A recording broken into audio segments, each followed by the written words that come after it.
Hello, everyone. This is our weekly overview video looking at these readings from Genesis this week. It's quite obvious that things get much more personal. The second reading last week was the creation of human beings, but we begin to get stories of particular human beings here, and very powerful and essential stories they are. This is chapter 3 is very famous, obviously. Essential story of the first man and the first woman and what happens to them.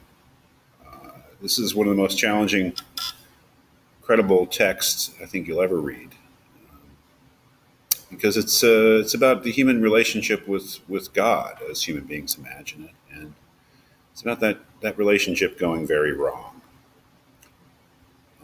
This incredible story of the eating of the forbidden fruit, the fruit from the tree of the knowledge of good and evil, and the subsequent expulsion from the garden.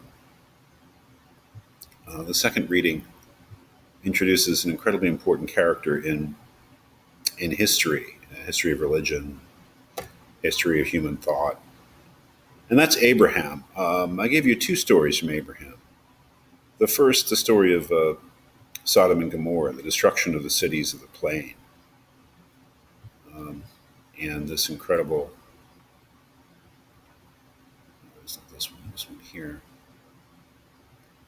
This incredible story of God threatening these cities, and Abraham really trying to bargain him down to save people's lives, but the eventual destruction of these cities. This story is very challenging. And when I say challenging, I mean that it's hard not to be ambivalent about it. And it's hard not to be disturbed by it, to have ambivalent feelings and thoughts that go in contradictory directions. And perhaps the most challenging story of all, the story of Abraham and Isaac, another incredible story from Genesis in which Abraham is called upon to make a human sacrifice of his son, and that means killing him. And his willingness to do so.